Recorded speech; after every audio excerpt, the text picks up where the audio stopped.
This is I Dare You with me, Francesca Escoto, your host, where professional women over 40 get the courage to embark on a new adventure. Hello, this is Francesca, your host here at I Dare You. It's a solo episode today, and I have been considering different ways of really bringing all of me into the podcast and being able to show up more complete.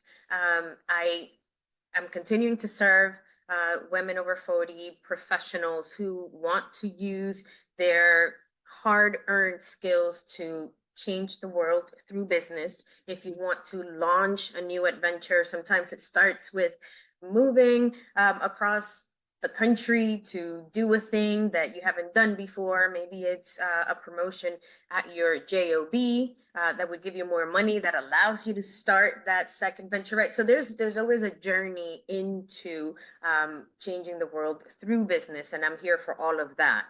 I just have really this very clear, bigger picture of how we make collective impact and what kind of systemic things need to be in place, or the mindset that is required in order for us to be able to courageously take on these new adventures. That there's so much in my mind around that as well. And so I have come to terms with, we're going to be talking in this podcast about business. That is, at the core, that's the how-to, that's implementation. But we're also going to talk not so much about politics, although I'm not against it, but we're going to talk about social issues as they pertain to things that we're making decisions on every day that impact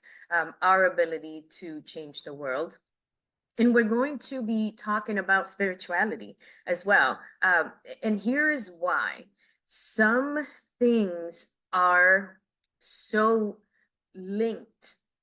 Some of the obstacles that we face, both internally and externally, are linked to these social issues, right? Systemic issues, social issues, however we end up discussing them. But they have a root in more of those spiritual decision-making places in our soul, in our heart, in our emotions. So, this mind, body, spirit issues that impact the other two. So today we can start with the triad of the human experience, and we'll see if I stick to that as a subject matter, as a title. But here's the thing. Every human follows a pattern that starts with a thought, becomes a feeling, which creates a behavior or an action. That forms patterns of connection in our brain that over time can not necessarily develop your personality, but your character, your habits, the things that you do habitually, the things that come to you as you are just moving, the autonomous part of your nervous system, right? So that there's that piece. There's your thoughts, cognitive processes. Then come emotions. You think of something and it produces a feeling. And that feeling is a response to the content of that thought. So the thought might have produced happy memories, or it could have triggered you missing someone, nostalgia, which is more of a sad feeling. So same thought, having different emotional responses. And then what you do when you are sad is the outcome, is how you experience that feeling, how you cope with that feeling. Males have this, females have this, children have this, old people have it. It's how we are wired. And so what are the implications of that? Well, it has a spiritual, a social, political, and a business implication. How? Those thoughts are what you believe is true. So your understanding of truth, of where truth comes from, of how truth impacts your life on a daily basis, right? All of your understandings of what is true is what's populating or triggering thoughts or thought responses.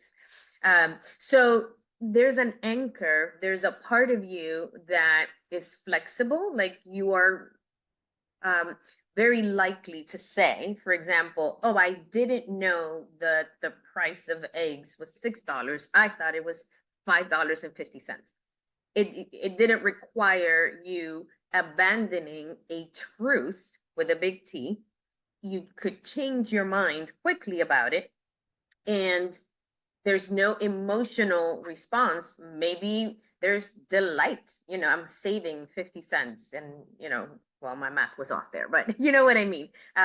It doesn't have to be overwhelming decision making. However, overwhelmingly complicated decisions are also part of those thoughts, right? Like believing that you cannot get divorced. That was my story at another point in time. Believing the 10 things that every woman must do to be a good wife or to be CEO. Whatever these mental models are, they are operating based on what you believe to be true about you as a woman, about your context, about other people, about, whatever.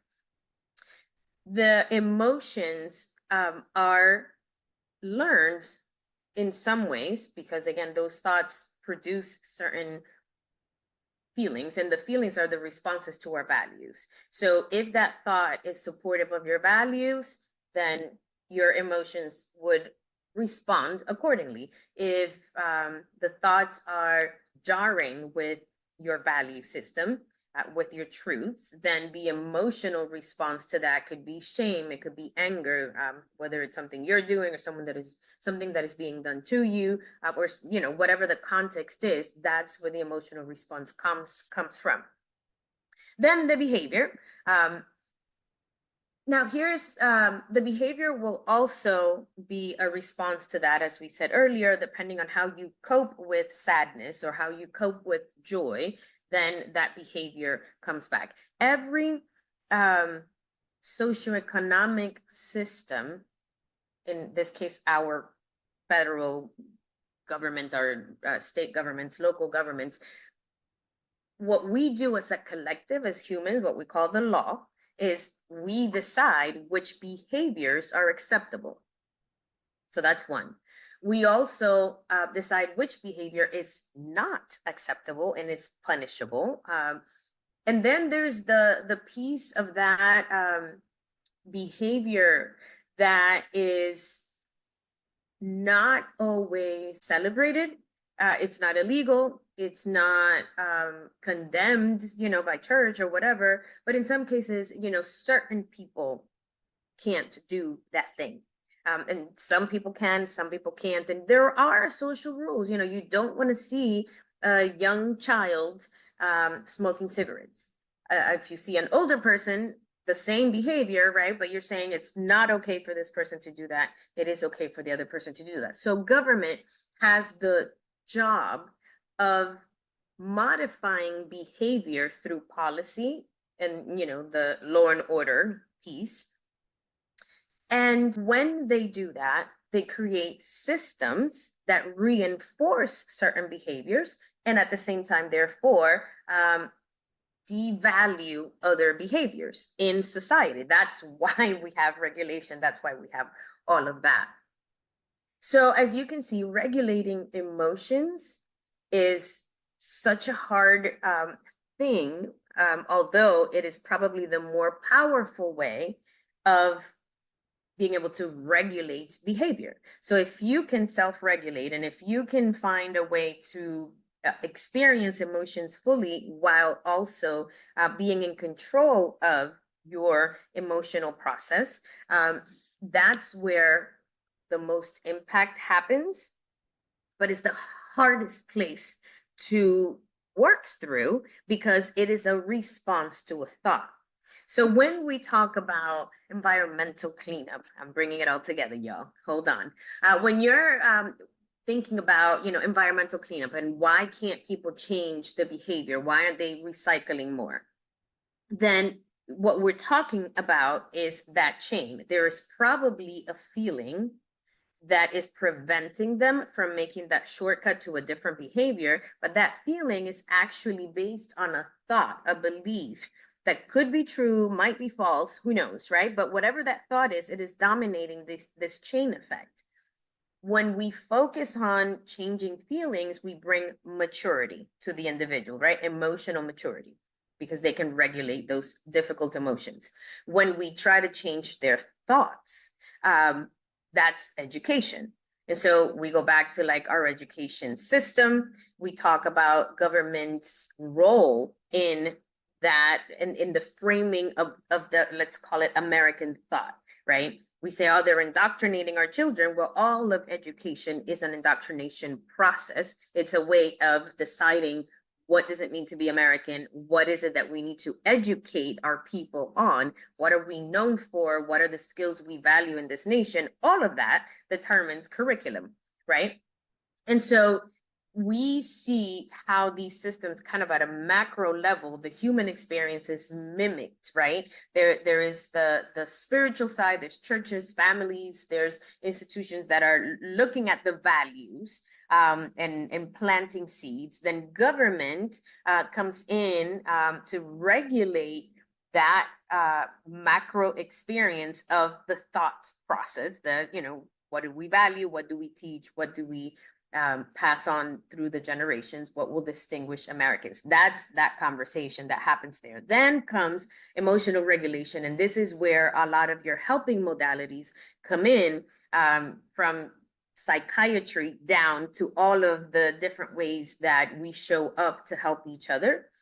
Coaching being another, psychotherapy being another, even medicine, when we're talking about psychiatric health issues and the way that comes in alongside.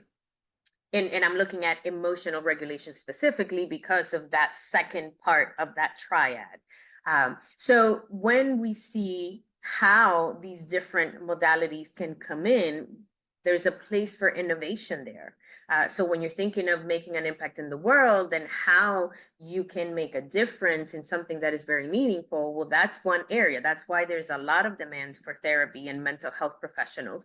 But there's also a lot of room for innovation, for discovery. So if your thing is research, and you're like, I want to go do research, there's funding for research, and there's opportunities for you to build a great business around meeting a legitimate need that is at a macro level, complex, hard to do, right? So there's always a need for professionals that can come in and bring their expertise to that. Well, I could go on forever, but I just want you to see how each area has, each area of the human experience is addressed in different ways.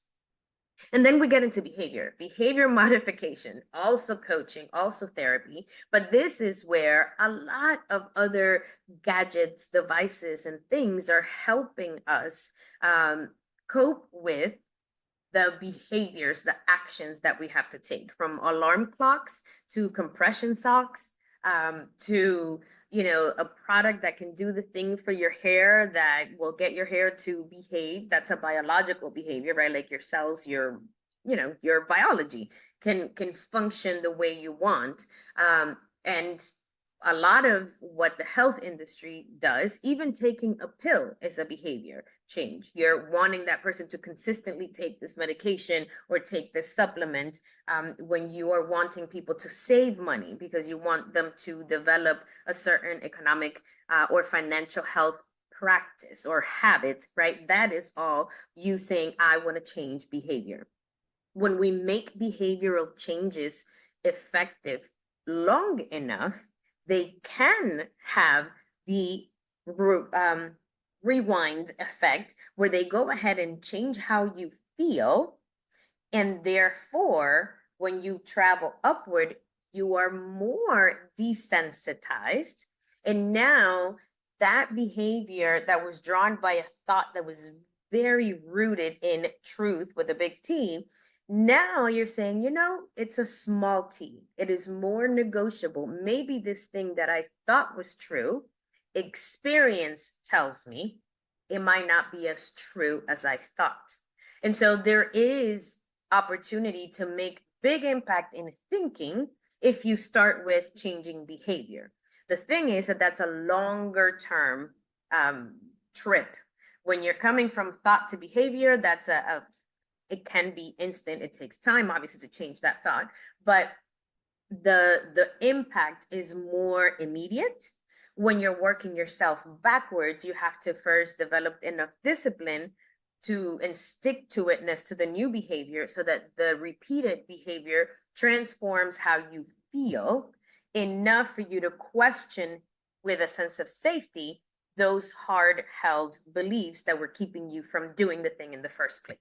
So this is how rehab can work. This is how some more drastic interventions, gastric bypass, right? Like there's different ways in which, and notice that they're usually addictive behaviors, the ones that we want to get rid of, those that are habitual, but we don't like or don't result in the outcome that we want in the first place. So anyhow, breaking behavioral patterns is equally important, especially in those behaviors that are very damaging or attempt against our own self-interest. So that's why you have a lot of health professionals and that the businesses that focus on helping people change behavior, because as we see, it's actually pretty hard because you have to travel all the way back up to see long-lasting and sustainable change. This is kind of the framework that I base all of my coaching on when I work with one-on-one clients or when I work with groups. We really talk about root cause analysis and use the scientific method and all of my engineering mind to really decide and define where in the human experience you are intervening and how we can create a set of experiments that will actually confirm that your intervention is effective and that you're doing something that people will want.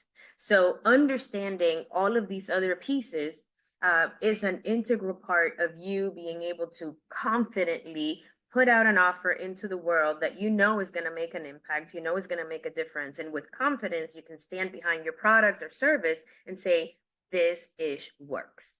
So there you have it. I hope that it was informative. If you are continuing to like the content you're seeing, please subscribe in the platform that you are listening on so that we can continue to inform each other and walk alongside each other as we change the world.